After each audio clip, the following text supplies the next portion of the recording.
Oi irmãos, tudo bem? Bem-vindos a mais um vídeo aqui do canal, mais um vídeo da Palavra de Deus. E hoje, continuando o nosso ano bíblico, nós vamos ler o Desejado de Todas as Nações, capítulo 46, a Transfiguração.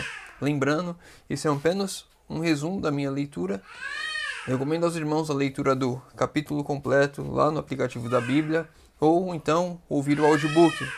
Tenho certeza que vai ser muito importante para o seu crescimento espiritual. Vamos lá, Desejado de Todas as Nações, capítulo 46, a Transfiguração. O Salvador e os discípulos não tinham passado o dia viajando. O Salvador e os discípulos tinham passado o dia viajando e ensinando, e a subida da encosta lhes acrescenta a fadiga. Jesus tinha passado o dia ensinando, ajudando as pessoas de uma viagem longa. No final do dia, ele chama João, Pedro e Tiago para subir com ele a um monte deserto. E essa subida acrescentava a fadiga a eles. Cristo aliviara o fardo do espírito e do corpo de muitos sofredores, fizera-lhes passar no enfraquecido organismo a corrente da vida. Ele próprio, no entanto, também se achava sujeito às contingências humanas, e como os discípulos, cansa-se com a ascensão. Ou seja, Jesus, ele passou e sentiu dores aqui que eu e você passamos e sentimos também. Jesus se fadigou, Jesus estava cansado, mas ele estava sempre buscando fazer a obra de Deus, sempre buscando aliviar aos próximos, às pessoas aqui nesse mundo, sempre buscando levar paz ao espírito de cada um. E mesmo nas dificuldades da luta diária dele aqui, ele também passava por essas fadigas, ele passava por exaustão. E nesse caso aqui, ele trouxe os discípulos consigo. Os discípulos o seguem, cogitam todavia por que motivos conduzira o mestre por esse afadigante subida, quando estavam cansados, e ele próprio se achava necessitado de repouso. Então aqui mais um ponto para a gente. Jesus, mesmo cansado, não parava de fazer as coisas que ele precisava fazer.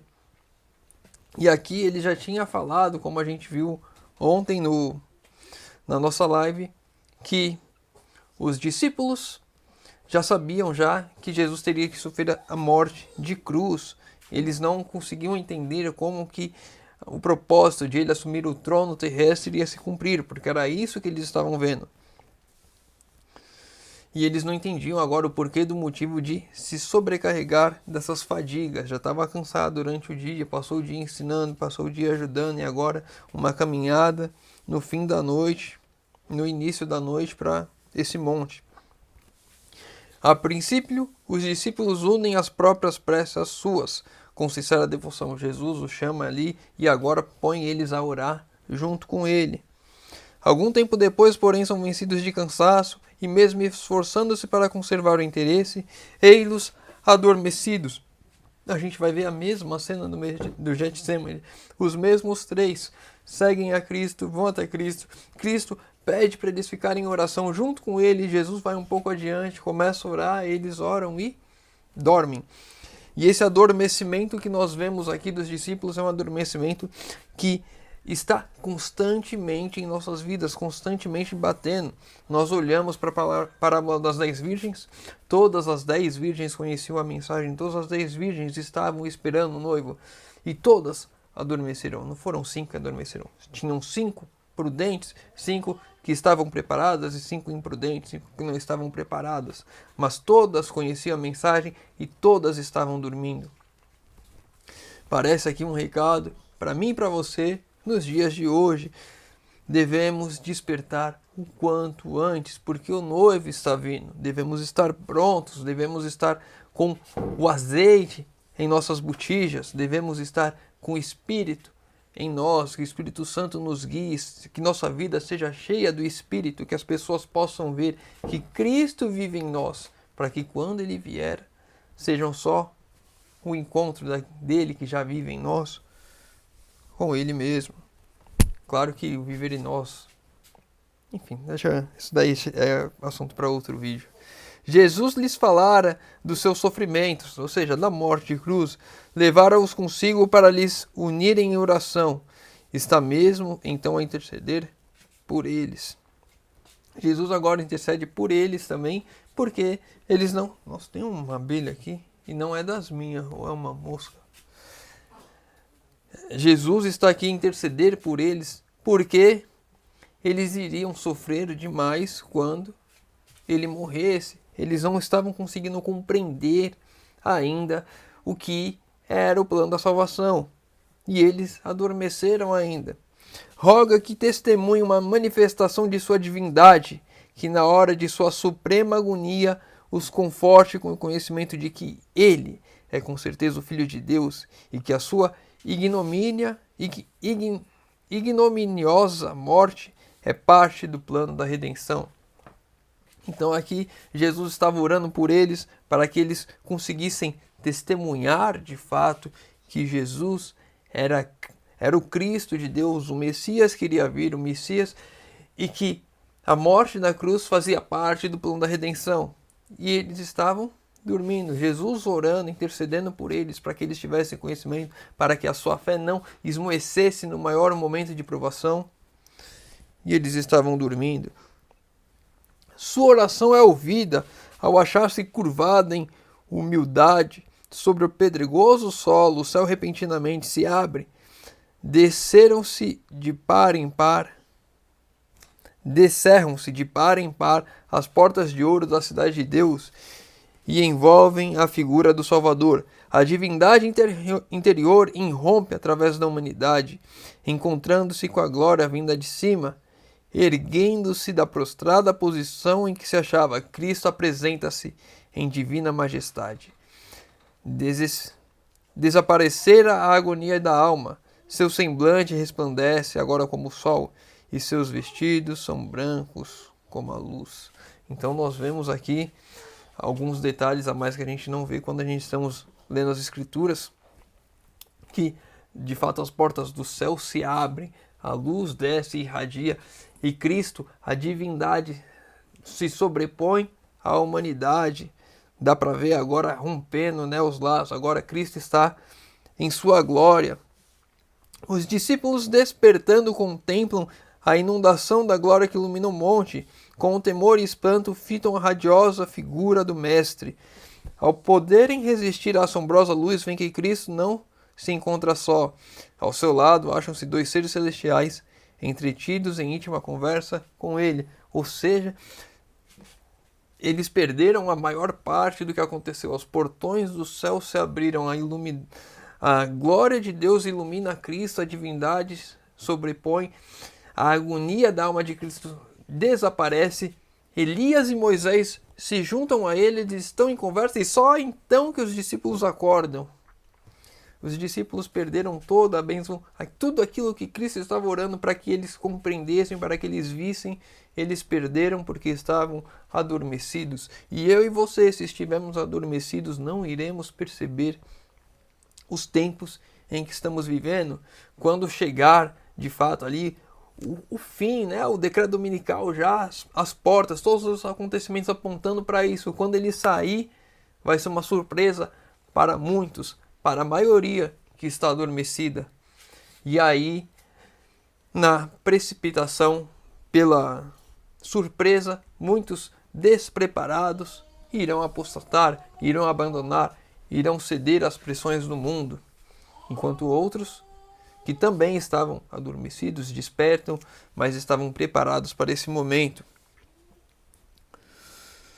Moisés, sobre o Monte da Transfiguração, era um testemunho da vitória de Cristo sobre o pecado e a morte. Representava os que sairão do sepulcro na ressurreição dos justos. Elias, que fora transladado ao céu, sem ver a morte, representa os que hão de se achar vivos na terra por ocasião da segunda vinda de Cristo. E aqui nós temos os 2 grupos representados no céu. Moisés, aqueles que morreram, desceram e vão ressuscitar quando Jesus voltar em glória, e Elias, que subiu aos céus em vida, sem passar pela morte, representando aqueles que estarão vivos e passarão por toda a angústia de Jacó aqui nessa terra, que serão irrepreensíveis aos olhos de Deus, que irão se mostrar fiéis, que irão passar aqui um tempo nessa terra sem um intercessor. Filho, vão passar sem o intercessor e vão se encontrar com Jesus nos ares em vida, sem conhecer a morte. Os discípulos ainda não compreenderam a cena, mas regozijam-se de que o paciente mestre, o manso e humilde, que tem vagueado para cá e para lá como desamparado peregrino, seja honrado pelos favorecidos do céu. Creem que Elias veio para anunciar o reino do Messias e que o domínio de Cristo está prestes a se estabelecer na terra. Ou seja, eles acordam atrasados, eles perdem tudo e aí eles colocam as suas visões de mundo humanas à frente de tudo, achando agora que Elias veio para mostrar que ele iria fundar, que Jesus iria fundar e iria reinar em um reino terrestre. Acordaram atrasados, perderam a bênção que Deus tinha para eles e ainda tiram as ideias das suas próprias cabeças. Obrigado, filho. Tá, vou colocar o óculos. Pronto. A lembrança do seu temor e decepção querem eles banir para sempre a temor e decepção deles de Cristo, dizendo que iria morrer na cruz. Ali onde se revela a glória de Deus, desejavam demorar-se. Então eles queriam agora se demorar ali na glória de Deus, vendo Cristo, vendo Elias, vendo Moisés, vendo a glória de Deus. Eles queriam que o tempo ficasse ali pela eternidade. E quem não queria os céus pela eternidade? Todos nós queremos. Antes da coroa, no entanto, é preciso que venha a cruz. Não há consagração de Cristo como rei, mas a morte a verificar-se em Jerusalém. É objeto da conferência deles com Jesus. Então, Moisés e Elias vieram para conversar sobre o plano da redenção, sobre a morte que iria acontecer na cruz. Ele não veio aqui para dizer sobre o reino terreno, que os discípulos achavam que eles estavam aqui levando a fraqueza da humanidade e oprimindo com a dor e o pecado da mesma. Andava Jesus sozinho por entre homens.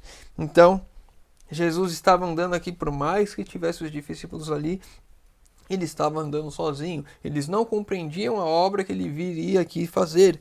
À medida em que sobre eles se adensavam as trevas da vindoura provação, seu espírito se sentia isolado no mundo que não o conhecia. O mundo não conhecia Cristo. O mundo estava afastado de Cristo. Cristo fazendo os milagres, fazendo as obras, mostrando que o reino de Deus era chegado, que a obra maior de Deus aqui nessa terra, de morrer pelos pecados da humanidade, estava prestes a se cumprir, e as pessoas não aceitando, não reconhecendo, não entendendo nada disso. Então enviaram o céu seus mensageiros a Jesus, não anjos, mas homens que suportaram sofrimento e tristeza, e estavam aptos a sentir como o Salvador na prova de sua existência terrestre. Moisés e Elias foram colaboradores de Cristo, partilharam dos seus anseios em torno da salvação dos homens. Então, mais uma vez, para nós começarmos a entender qual é o nosso papel como, de fato, evangelistas aqui, como discípulos do reino de Deus aqui.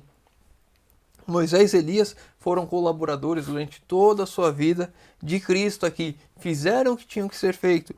E Jesus aqui, prestes a completar a obra, precisou de apoio deles também para ser fortalecido. Cabe a mim e a você fortalecermos uns aos outros como irmãos nessa obra. Cabe a mim e a você sermos mensageiros aqui, porque o céu poderia ter enviado aqui anjos para fazer a obra, para consolar Jesus, mas não, enviou aqueles que foram homens aqui e agora estavam lá, conheciam as dores aqui.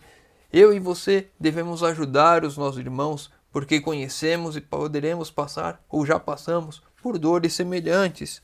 Devemos consolar uns aos outros para nos fortalecer e estarmos preparados e despertos para os tempos em que estamos vivendo. Para haverem sido vencidos pelo sono, os discípulos pouco ouviram o que se passara entre Cristo e os mensageiros celestiais. Deixando de vigiar e orar, não receberam o que Deus lhes desejava dar, o conhecimento do sofrimento de Jesus e da glória que havia de seguir. Perderam a bênção que lhes teria cabido, houvessem eles participado de seu sacrifício. Tardios de coração eram esses discípulos, tão pouco sabendo apreciar o tesouro que o céu, os buscava enriquecer. E nós hoje, olha para as nossas vidas hoje, que tesouros nós temos dentro da palavra de Deus já revelada a nós, e estamos adormecidos, ignorando, rejeitando, em vez de aplicarmos e buscarmos e colocarmos toda a nossa vida nisso. Muitas vezes o céu quer dar uma bênção a você, quer dar uma bênção a mim, e nós encerramos os nossos olhos, dormimos, ignoramos, estamos atrasados já para toda a obra que Deus, todas as bênçãos que Deus quer derramar nas nossas vidas.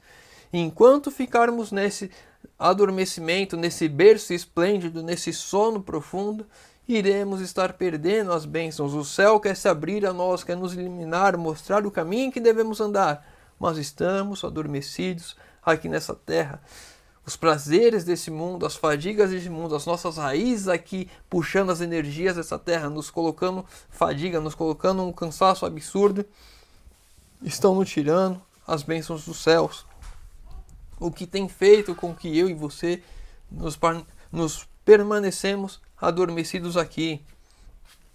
E muitas vezes a nossa comida pesada, depois do almoço, já quer saber de tirar um cochilo porque a comida está fermentando no estômago, ou os filmes e as séries que me prendem ali, me deixando adormecido por uma vida inteira. O que tem prendido eu e você aqui nessa terra, nos deixando adormecidos, ignorando a mensagem de Deus para os nossos dias? É tempo de despertar. Hoje, eu e você temos de tomar uma decisão ao lado de Cristo para despertarmos de vez, de fato, para a honra e glória de Deus, para que possamos, sim, fazer toda a vontade de Deus.